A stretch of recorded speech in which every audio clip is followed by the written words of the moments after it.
Jumpa lagi dengan saya Elsa di YouTube channel Elsa Property. Hari ini saya tidak akan mereview rumah, tetapi saya akan memberikan informasi tentang KPR. Apa itu KPR? KPR itu kredit kepemilikan rumah. Jadi beberapa orang telepon ke saya tanya, Ci Elsa caranya KPR gimana? Apa aja yang perlu diperhatikan? Susah enggak atau ribet atau enggak? Tidak susah dan tidak ribet kalau kita tahu caranya. Apa itu? Nah, saya akan membagikan. Jadi yang pertama yang perlu diperhatikan supaya KPR kita mulus, lancar itu satu adalah usia. Minimal usia 21 tahun dan sudah berpenghasilan.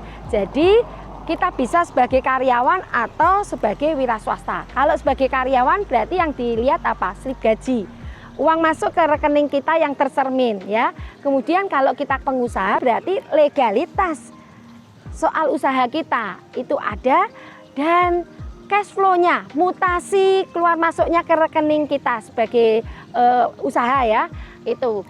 Yang kedua adalah BI checking. BI checkingnya harus clear. Kalau nggak clear maksudnya ada tunggakan-tunggakan atau ada tagihan yang tertunggak, itu tidak bisa. Jadi harus BI checking clear.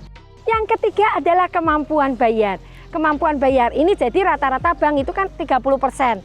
Tapi ada bank yang bisa sampai 55%, bahkan ada yang sampai 70%.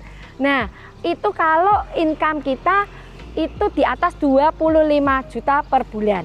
Ya, keempat itu adalah DP. Jadi kita siap DP kalau rumahnya primary, rumah primary itu rumah baru yang kerjasama bank, kerjasama dengan developernya itu bisa 5% sampai 15%. Tetapi kalau rumah secondary itu sekitar 15% sampai 20%. Yang kelima itu tenor cicilan. Tenor cicilan itu bisa sampai usia pensiun. Usia pensiun kalau karyawan itu 58 tahun. Dan kalau kita pengusaha wira swasta bisa sampai 70 tahun. Yang keenam itu adalah bank melihat jaminannya. Jaminannya dilihat dari rumah yang tidak di lokasi banjir.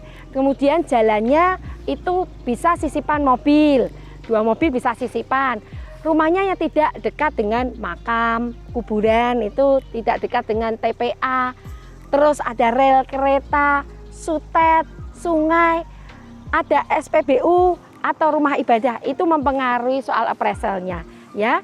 Jadi sahabat Elsa Property kalau ingin info lebih lanjut bisa menghubungi saya ke nomor 085225676801 atau bisa komen langsung di sini. Terima kasih untuk sahabat Elsa Property yang sudah like, komen maupun subscribe. Kalau video ini bermanfaat, berguna untuk sahabat Elsa Property dan ada teman yang membutuhkan info seputar KPR, bisa dibagikan. Terima kasih sekali lagi saya ucapkan. God bless you. Thank you.